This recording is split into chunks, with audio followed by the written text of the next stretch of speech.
जय हिंद साथियों, कैसे हैं आप लोग। आप सभी साथियों का बिजनेस कोचिंग इंस्टीट्यूट में स्वागत है। साथियों, जैसा कि आपने इससे पहले समांतर श्रेणी के पार्ट 1 देखे थे, उसमें हमने समांतर श्रेणी के बेसिक कंसेप्ट को आपको समझाया था। इसमें समांतर श्रेणी से संबंधित ही कुछ और कंसेप्ट पे और उसके साथ साथ उसके क्वेश्चनों पे हम डिस्कशन करेंगे, जो आपके लिए बोर्ड के एग्ज़ाम में एक बहुत ही महत्वपूर्ण रोल प्ले करेगा। तो आज हम लोग समझेंगे कि समांतर श्रेणी के पार्ट 2 में हम किस टॉपिक पे डिस्कशन करेंगे और उसके माध्यम से कैसे कैसे सवालों को हम लोग सॉल्व करेंगे, उन सब पे हम चर्चा करेंगे। तो अगर आप चैनल पे नए हो तो चैनल को सब्सक्राइब कर लें और इस वीडियो को ज़्यादा से ज़्यादा अपने दोस्तों के पास भी शेयर करें, ताकि आपके दोस्तों को भी अच्छी खासी तैयारी हो सके। दोस्तों, एपीजे अब्दुल कलाम ने एक स्टेटमेंट कहा था कि इंतज़ार करने वालों को उतना ही मिलता है जितना मेहनत करने वाले छोड़ जाते हैं।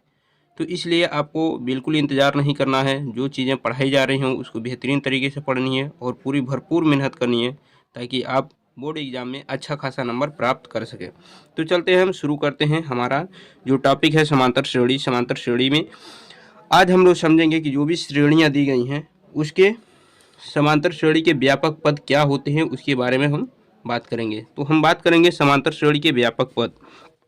समांतर श्रेणी के व्यापक पद, इसके बारे में हम बात करेंगे। समांतर श्रेणी के व्यापक पद। इस व्यापक पद का मतलब ये हुआ कि जो भी श्रेणी होंगी उसके माध्यम से हम और भी श्रेणियां बना सकते हैं और उनके सवालों को भी सॉल्व कर सकते हैं। जैसे मान लीजिए समांतर श्रेणी के बारे में आपने पढ़ा है कि कोई श्रेणी जो है वो मान लीजिए पहले ए है, फिर उसका अगला टर्म जो होता है ए प्लस डी होता है, उसका अगला टर्म क्या होता है ए प्लस 2d होता है, उसका अगला टर्म क्या होता है ए प्लस 3d होता है। इस तरह करके आप आगे बढ़ते हैं। तो इसमें व्यापक पद जो होता है, व्यापक पद का मतलब लास्ट पद जो अगर आपको निकालनी है तो इसे आप कहते हैं ए एन। क्या कहते हैं? A N. उसे टी एन भी कहते हैं या ए एन भी कहते हैं। अगर टी लेके चलेंगे तो टी एन लिखेंगे और ए लेके चलेंगे तो ए एन लिखेंगे। तो ए एन इक्वल टू क्या होता है आपका व्यापक पद के लिए formula a plus n minus 1 into d. ये व्यापक पद के लिए आपका फार्मूला है। ए एन को एल भी लिखा जाता है, क्योंकि लास्ट टर्म होता है तो इसे एल भी लिखते हैं। तो a plus n minus 1 into d. इस बेस पे आप क्या कर सकते हैं, किसी भी समांतर श्रेणी के 5वें 10वें 12वें जिस भी पद का नाम ले उस पद का आप मान निकाल सकते हैं। इस पे हम आगे डिस्कशन करेंगे, इस पे सवाल भी करेंगे। तो ये आपके जो फार्मूले हैं यही क्या है, समांतर श्रेणी के व्यापक पद के लिए फार्मूले हैं। ठीक है ना। तो इस बात का विशेष ध्यान रखिएगा कि इसी फार्मूले पर हमारा सारा फोकस रहेगा। ठीक, उसके बाद अगर आपको मान लीजिए ये समांतर श्रेणी ही दी गई है, यही श्रेणी है, और इसमें आपसे पूछ लिया जाए कि अंत से 5वां पद बताइए, अंत से 7वां पद बताइए, तो इस तरह के आपके पदों का अगर मान बताना है तो उसके लिए फार्मूला क्या होगा। तो मान लीजिए इसके लिए हम बात करेंगे अंत से। तो अगर आपको अंत से यानवा पद पूछा जाए, जैसे अंत से यानवा पद। यानवा पद का मतलब आप इस श्रेणी के अंत से 5वां पद जानना चाहते हैं, तीसरा पद जानना चाहते हैं, तो उसके लिए फार्मूला क्या होगा। तो उसके लिए फार्मूला जो होता है अंत से यानवा पद इक्वल टू क्या होता है आपका L minus N minus 1 into D. L की जगह पर आप ए एन भी लिख सकते हैं उसमें, क्योंकि आपको हमने बताया कि यल ही क्या है, ए एन है, जिसे आप अंत वाला पद कहेंगे।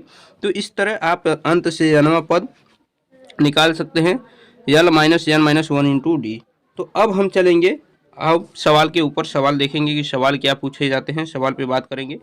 देखिए यहाँ पर कुछ क्वेश्चन दिए गए हैं। क्वेश्चन क्या है, देखिए समांतर श्रेणी की 21, 18, 15 डॉट डॉट डॉट का 15वां पद बताइए। अब देखिए यहाँ पर आपसे 15वां पद पूछा गया है, तो 15वां पद को कैसे सॉल्व करेंगे, इसको हम आपको सॉल्व करके दिखा रहे हैं।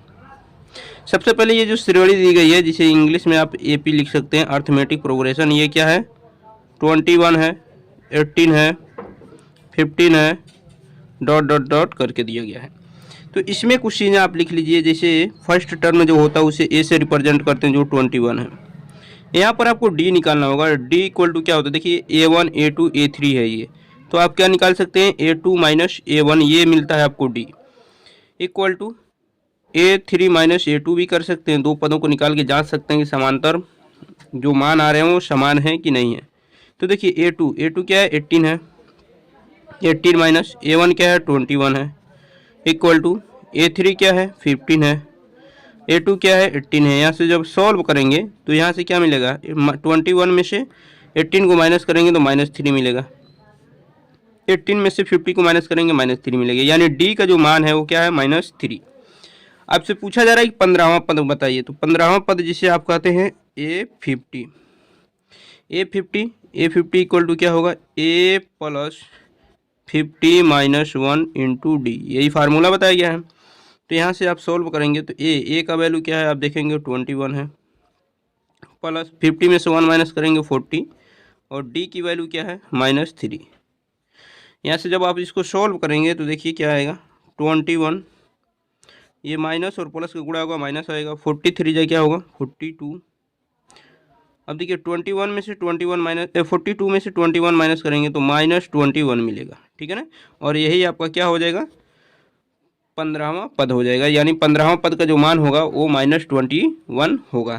तो उम्मीद है कि ये चीज़ें आपको समझ में आ गई होंगी। अब चलते हैं अगले क्वेश्चन की तरफ और अगला क्वेश्चन देखेंगे। अगला क्वेश्चन क्या है, ये देखिए आपकी स्क्रीन पर अगला क्वेश्चन दिखाई दे रहा है कि समांतर श्रेणी 2 7 12 डॉट डॉट का 10वां पद ज्ञात कीजिए। तो यहाँ पर फिर आप क्या करेंगे AP लिखेंगे, AP क्या है 2 है 7 है 12 है डॉट डॉट डॉट। इसका 10वां पद हमें चाहिए तो सबसे पहले हम A की वैल्यू लिखेंगे, A की वैल्यू क्या है 2 है, D की वैल्यू आपको चाहिए तो D इक्वल टू क्या होता है आप जानते हैं A2 minus A1 equal to A3 minus A2। दो पद हम इसलिए निकाल के चेक करेंगे ताकि समांतर मान जो अंतर है वो सेम आए। कभी कभी ऐसा भी होता है कि A2 माइनस A1 का वैल्यू कुछ और आता है और A3 का माइनस A2 का वैल्यू कुछ और आता है, तो उस कंडीशन में वो श्रेणी जो होगी वो समांतर श्रेणी नहीं होगी। तो इसलिए हम दो को निकाल के चेक करते हैं कि दोनों जगह सेम आ रहे हैं कि नहीं। अब देखिए A2 का वैल्यू क्या है 7, A1 का वैल्यू क्या है 2, A3 का वैल्यू क्या है 12, A2 का वैल्यू क्या है 7। यहाँ से सॉल्व करेंगे तो 7 में से 2 माइनस करेंगे क्या आएगा 5, 12 में से 7 माइनस करेंगे क्या आएगा 5। तो यहाँ से D की जो वैल्यू मिले वो क्या मिले 5 मिले। अब इसके बाद आपको करना क्या है कि आपको बताना है 10वां पद। तो 10वां पद बताना है तो अभी हमने बताया कि A10 इक्वल टू क्या होगा A plus 10 minus 1 into D. आप डायरेक्ट इसको A प्लस 9D भी लिख सकते हैं, क्योंकि 10 में से 1 माइनस करेंगे तो 9 ही आएगा। तो इस तरह भी आप कर सकते हैं। अब देखिए इसको सॉल्व किया जाए, A का वैल्यू क्या है 2 है, प्लस 10 में से 1 माइनस करेंगे 9, और D का वैल्यू क्या है 5 है। जब इसको आप सॉल्व करेंगे तो देखिए क्या मिलेगा 2 प्लस 9 5 जब 45, और 45 में 2 ऐड करेंगे तो क्या मिलेगा आपको 47 मिलेगा। तो 47 आपका क्या हो जाएगा आंसर हो जाएगा। तो इस तरह आप क्या कर सकते हैं क्वेश्चनों को सॉल्व कर सकते हैं। और भी क्वेश्चन है हम उन पे भी डिस्कशन करेंगे। अब हम अगले क्वेश्चन पे बात करेंगे। कह रहा है कि वह समांतर श्रेणी ज्ञात कीजिए जिसका तीसरा पद 5 और 7वां पद 9 है। तो इसमें देखिए हम इसको जब सॉल्व करेंगे तो इसमें ये कहा जा रहा है कि जिसका तीसरा पद 5 है। तो तीसरा पद 5 करने का मतलब क्या है A3 इक्वल टू आप जानते हैं कि A प्लस 2D। क्योंकि n में से 1 माइनस करेंगे यानी 3 में से 1 माइनस करेंगे तो 2 आएगा। तो A प्लस 2D, जैसे यहाँ पर 3 रखेंगे ना, 3 में से 1 माइनस करेंगे तो 2 आएगा। तो A प्लस 2D ये क्या है तीसरा पद है, और तीसरा पद दिया कितना है 5 है। तो A3 की जगह क्या रखेंगे 5 equal to A plus 2D। इसको इक्वेशन 1 करेंगे। आगे कहा गया है तीसरा पद 5 है और 7वां पद 9 है। 7वां पद का मतलब क्या हुआ A7 इक्वल टू क्या होगा A प्लस 6D, ये कम हो जाएगा, ठीक है। तो यहाँ पर 7वां पद क्या है 9 है, तो 9 equal to A plus 6D, ठीक है ना। इसको इक्वेशन 2 कर लेंगे। अब क्या करेंगे इक्वेशन 2 में से इक्वेशन 1 को माइनस कर देंगे 2 माइनस 1 से। जब 2 माइनस 1 करेंगे तो देखिए 2 क्या है 9 equal to A plus 6D, 1 क्या है 5 equal to A plus 2D। Minus करेंगे तो यहाँ माइनस होगा, ये प्लस है तो माइनस, ये प्लस है तो माइनस। 9 में से 5 माइनस करेंगे आएगा 4, A में से A माइनस करेंगे 0, 6 में से 2 माइनस करेंगे 4D। तो यहाँ से अगर D का वैल्यू निकालें तो 4/4 इक्वल टू D आएगा, और 4 से 4 कैंसिल हो जाएगा 1 चांस में, तो आपको डी का वैल्यू क्या मिलेगा, 1 मिलेगा। जब डी का वैल्यू 1 मिल गया तो उसके बाद यही डी का वैल्यू इक्वेशन 1 में रख के ए का मान निकाल लेंगे।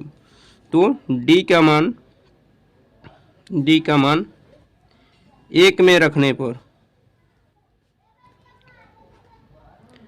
1 में रखने पर जब 1 में रखेंगे तो आपको क्या मिलेगा, 5 equal to A plus 2 into D का मान 1 है। तो यहाँ से जब सॉल्व करेंगे तो क्या मिलेगा, 5 इक्वल टू ए प्लस 2, क्योंकि 2 1 जा 2। अब 2 को इधर माइनस करेंगे तो ए का वैल्यू क्या मिलेगा, 2 इधर ले आकर माइनस करेंगे तो 5 में से 2 माइनस हो जाएगा, 3 आ जाएगा। तो ए का वैल्यू आपको क्या मिला, 3।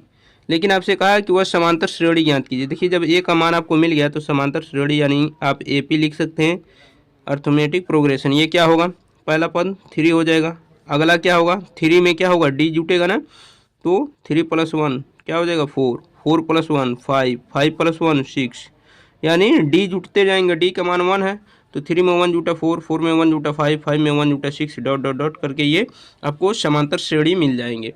तो उम्मीद है कि ये चीज़ें आपको समझ में आ गई होंगी। अब चलते हैं अगले क्वेश्चन की तरफ और अगला क्वेश्चन समझेंगे। देखिए सारे क्वेश्चन इंपॉर्टेंट है जो आपके बोर्ड में आ सकते हैं, ठीक है ना। तो इस बात का ध्यान रखिएगा, किसी भी क्वेश्चन को आप हल्के में मत लीजिएगा। चलिए क्वेश्चन क्या है कि किसी समांतर श्रेणी का चौथा पद शून्य है तो सिद्ध कीजिए कि समांतर श्रेणी का 25वां पद 11वें पद का 3 गुना है। तो देखिए इसको कैसे सोल्व करेंगे।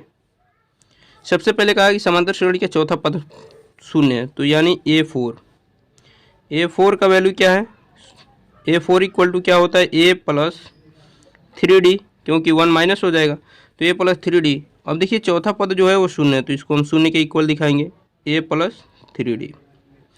यहाँ से 3D को अगर हम इधर माइनस करें तो A इक्वल टू क्या होगा, -3D। 3D को हमने इधर भेजा तो A इक्वल टू -3D। इसको आप इक्वेशन 1 बना सकते हैं। उसके बाद बात करेंगे, इसमें कहा कि सिद्ध कीजिए कि समांतर श्रेणी का 25वां पद 11वें पद का 3 गुना है। तो सबसे पहले हम बात कर लेते हैं 25वें पद की। 25वां पद तो यानी A25 क्या होगा, A + 24D होगा, ठीक है ना, A + 24D। अब देखिए A25 जो है, अब A का वैल्यू क्या है, -3D, तो -3D लिखेंगे। A की जगह पर हमने क्या लिखा, -3D + 24D। 24D में से 3D माइनस करेंगे तो आपको क्या मिलेगा, 21D। ये A25 का वैल्यू है, ठीक है ना। अब इसके बाद आगे बात करेंगे, कह रहा है 11वां पद का 3 गुना, तो 11वां पद निकाल लीजिए। A11 इक्वल टू क्या होगा, A + 10D, एक कम हो जाएगा। अब देखिए यहाँ से जब सॉल्व करेंगे तो आपको क्या मिलेंगे, A का वैल्यू क्या है, -3D, तो यहाँ रखेंगे -3D + 10D। अब 10D में से 3D माइनस करेंगे तो क्या मिलेगा आपको, 7D। ये आपको क्या मिले, A11 का वैल्यू। अब देखिए अगर आप इक्वेशन 2 इसको करें और इसको इक्वेशन 3 करें तो 2 और 3 की अगर बात करें तो 25वां पद क्या है, 21D है, 11वां पद क्या है, 7D है। तो 25वां पद जो हो रहा है वो 11वें पद के क्या हो रहा है, 3 गुना हो रहा है, यानी A25 इक्वल टू क्या आप लिख सकते हैं, यहाँ पर लिख सकते हैं 21D है, 21D को क्या लिख सकते हैं, 3 × 7D, ठीक है ना। लिखेंगे 21D इक्वल टू 3 × 7D। अब उसके बाद क्या कर सकते हैं आप, यहाँ पर देखिए 7D का वैल्यू कितना है, 11वें पद के, यानी A11 के। तो यानी A25 जो है यानी 25वां पद जो है वो क्या है, 11वें पद के 3 गुने के बराबर है, और यही हमें क्या करना था, प्रूव करना था। तो आपने प्रूव कर दिया कि 25वां पद 11वें पद के 3 गुने के बराबर है, यही आपको क्या करना था, प्रूव करना था, ठीक है ना। तो ये आपका कंप्लीट आंसर हो जाएगा। तो उम्मीद है कि ये सारी चीज़ें आपको अच्छी तरीके से समझ में आ गई होंगी। वीडियो कैसा लगा आप लोग कमेंट बॉक्स में ज़रूर बताइएगा। जो लोग चैनल पे नए हों चैनल को सब्सक्राइब कर लें, ताकि जो भी वीडियो हम अपलोड करें उसकी नोटिफिकेशन आप तक पहुंच सके और आपकी अच्छी खासी तैयारी हो सके। मिलते हैं नेक्स्ट वीडियो में, तब तक के लिए अपना ख्याल रखिए, धन्यवाद।